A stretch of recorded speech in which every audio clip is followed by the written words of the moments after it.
अल्लाह के नबी सल्लल्लाहु अलैहि वसल्लम ने क्या उस दिन खुशी मनाते हुए, क्या आपने रोजा रखा या आपने जश्न मनाते हुए आपने खाने पीने और खुशियां मनाने, मिठाइयां खाने का अमल जारी रखा था?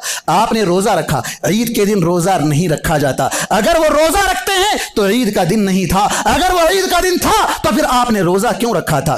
अब दूसरा सवाल ये पैदा होता है कि तारीख में जो इख्तिलाफ है, किसी ने कहा 2 रबीउल अव्वल, किसी ने कहा 8 रबीउल अव्वल, किसी ने कहा 9 रबीउल अव्वल, किसी ने कहा 11 रबीउल अव्वल, किसी ने 12, किसी ने 18, मुख्तलिफ रिवायात है, लेकिन इत्तेफाक इस बात पर है कि वो 9 रबीउल अव्वल थी। उसका इत्तेफाक किस बुनियाद पर हुआ? इस बुनियाद पर कि अल्लाह के नबी सल्लल्लाहु अलैहि वसल्लम ने पीर के दिन का जुमला इस्तेमाल किया कि पीर के दिन आपकी विलादत हुई। इन तारीखों में आप सल्लल्लाहु अलैहि वसल्लम के 8 से लेकर 12 तक इन तारीखों में जो पीर का दिन पड़ रहा था वो 9 रबीउल अव्वल का दिन था, वो 12 रबीउल अव्वल का दिन नहीं था। और अगर देखा जाए तो आप सल्लल्लाहु अलैहि वसल्लम की वफात का दिन 12 रबीउल अव्वल का था, जिसमें किसी का कोई इख्तिलाफ नहीं, बल्कि ये बरेलवी हजरात, जिनके बड़े इमाम, जिनके बड़े कदरदान शख्सियत अहमद रजा खान बरेलवी, इन्होंने खुद अपनी किताब में अल्लाह के नबी सल्लल्लाहु अलैहि वसल्लम की वफात का 12 रबीउल अव्वल के साथ तस्करा किया है। लेकिन ये अलग बात है कि अब जब हर तरफ से ताने उठने लगे, कहा कि ये क्या 12 फात मनाने का जो पहले सिलसिला चला आ रहा था,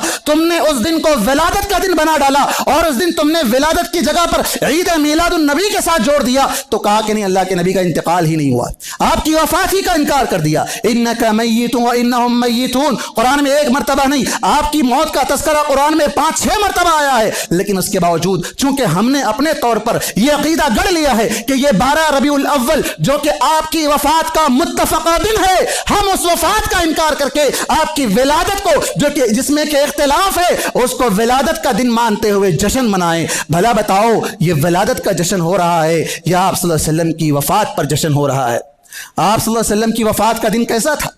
मदीने पर सख्ता तारी हो गया था। हजरत उमर रज़ियल्लाहु अन्हु होश खो बैठे थे।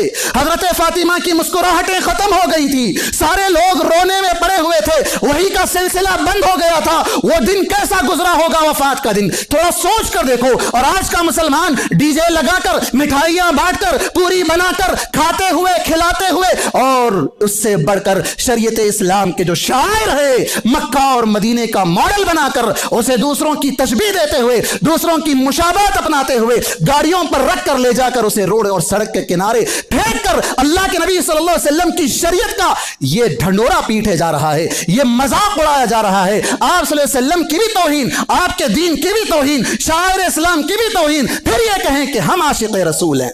नऊज़ु बिल्लाह मिन ज़ालिक। ये कैसा इश्क़ रसूल है जहां शुरू से लेकर आखिर तक आप सल्लल्लाहु अलैहि वसल्लम की खिलाफ वर्जी ही खिलाफ वर्जी हो रही है।